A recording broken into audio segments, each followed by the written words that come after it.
अनिल सिन्हा जी से शुरू करूंगी कि अनिल जी, आपने उम्मीद है कि लंबा भाषण गौतम अदानी का सुना होगा मजदूर दिवस पर। बातें उन्होंने बड़ी अच्छी अच्छी की, लेकिन आज मेरा सवाल यही है कि क्या मोदी जी को शुक्रिया कहते कहते अब प्रधानमंत्री बनने का सपना अदानी सजो रहे हैं, और वो पूरे देशवासियों को कह सकते हैं कि देखिए हमने ये किया, हमने वो किया, हमने भारत को नया भारत बनाया, तो फिर प्रधानमंत्री बनने में क्या दिक्कत है? वो भी बन सकते हैं प्रधानमंत्री। नहीं, देखिए, आपने वो सुनने का जो ये है, उसके लिए तो मैं आपको दोषी बताऊंगा कि आपने ही प्रेरित किया। वो सुनने के लिए उतना काफी लंबा है और इसीलिए मतलब बहुत धैर्य से सुनना पड़ा। उतना धैर्य हमारे हो नहीं पाता मेरे से। पूरा भाषण सुना, एक एक शब्द सुना। जी बोलिए। हाँ, मैंने सुन लिया, मैंने पूरा सुनना पड़ा क्योंकि आपने बुलाया था। लेकिन ये देखिए क्या है कि कई चीजें साफ हो गई। एक तो है कि पैरेलली उसने रखा। मैं इस पे मतलब मेरा अभी अंदाजा है कि अभी फिलहाल वो राजनीति में उतरकर प्रधानमंत्री बनना चाहते हैं। ये मैं उतने दूर तक नहीं, मतलब मैं अभी लग रहा है कि अभी उनके लिए संभव नहीं होगा, और वो इसका इंडिकेशन इसमें है भी नहीं। लेकिन एक पैरेलली एक वो उनकी मतलब उन्होंने हिम्मत की या हिमाकत की, जो भी कहें, कि राष्ट्र के नाम संबोधन का उसका स्टाइल वही था कि राष्ट्र के नाम संबोधन का एक तरह से पार्टनरशिप जो है उनका, जो है मतलब करंट रेजिम के साथ या मोदी जी के साथ, वो एक तरह से बराबरी में कॉरपोरेट अब जो है, अब वो अपना डोमिनेंस को बकायदा जाहिर कर रहा है।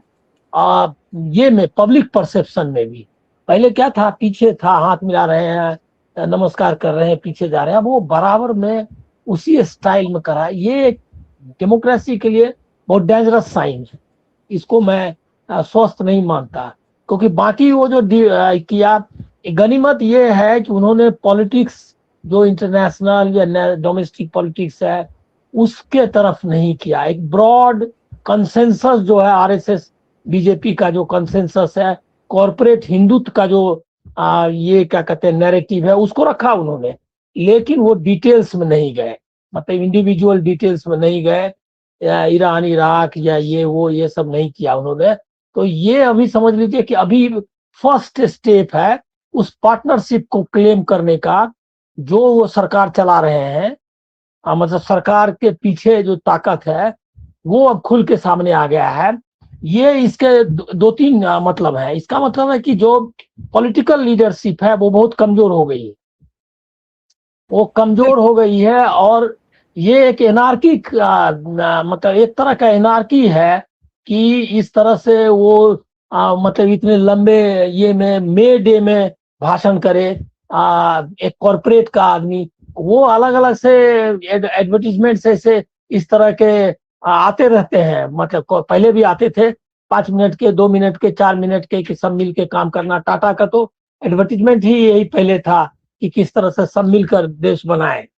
लेकिन ये जो राष्ट्र निर्माण, उसके बाद महाभारत और इसके जो मिथा मतलब सिंबल्स हैं, और उसके बाद फैमिली वैल्यू जो आरएसएस का है, हम किस तरह से गए थे दोनों धर्म का, पूरा हिंदू धर्म। अच्छा, दूसरा आपने पता नहीं उसको ध्यान दिया या नहीं, उन्होंने जब कहा कि इंडिया एक डाइवर्स कंट्री है, यहाँ हर तरह से लोग आते हैं, तो उसमें उन्होंने रिलीजन का नाम नहीं लिया, उन्होंने कल्चर का नाम लिया और रीजन्स का नाम लिए। उत्तर प्रदेश से लोग आते हैं, फलना जगह से आते हैं।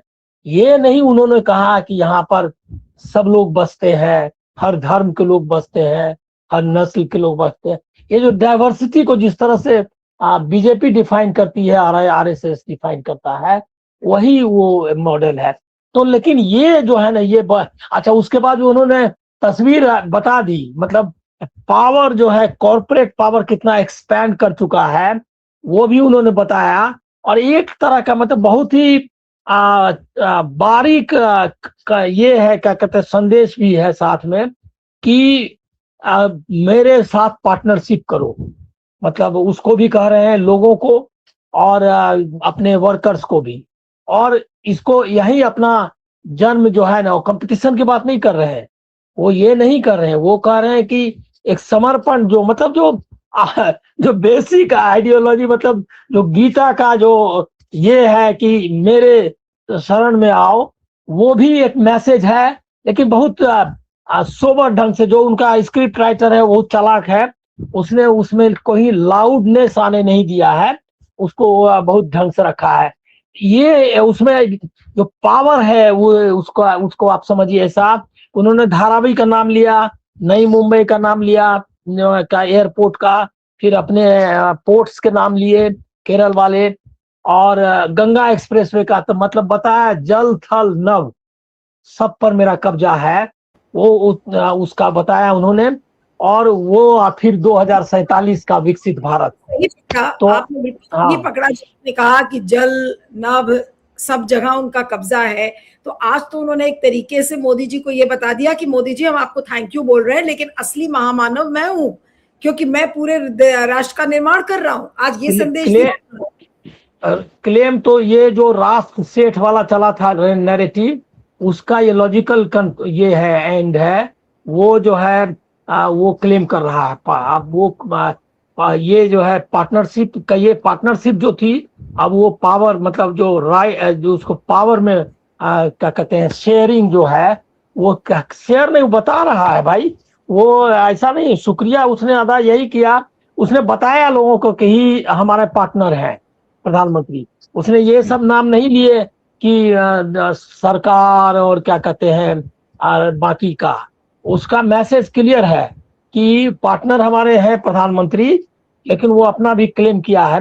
ये हमको लग रहा है कि मतलब मैं वर्ड्स भले ही बहुत माइल्ड थे, बहुत हम्बल किस्म का लग रहा है, लेकिन मैसेज बहुत लाउड है, लाउड एंड क्लियर, कि कॉरपोरेट जो है अपना क्लेम ठोक रहा है इस राज्य व्यवस्था पर, और उसमें लोगों को समर्पण के लिए बोल रहा है। ये जो मतलब इसके अंदर का मैसेज है वो डेंजरस है। मैं मानता हूं कि ऐसे समय में अभी 5 राज्य अभी चुनाव हुए हैं राज्यों के, अभी हमको डेमोक्रेसी में बहुत जगह बहुत आगे सारे प्रेशर्स हैं, सारा इंस्टीट्यूशंस क्रम्बल कर रहा है। अब ये कॉरपोरेट जो है वो भी पब्लिक ये में डोमेन में आकर के अपना पावर क्लेम कर रहा है। ये एक नया चैलेंज है, और कई कॉम्प्रोमाइज्ड है, यहाँ के विपक्ष का भी बहुत सारा लीडर्स उनके ये में है, मतलब प्रभाव में है।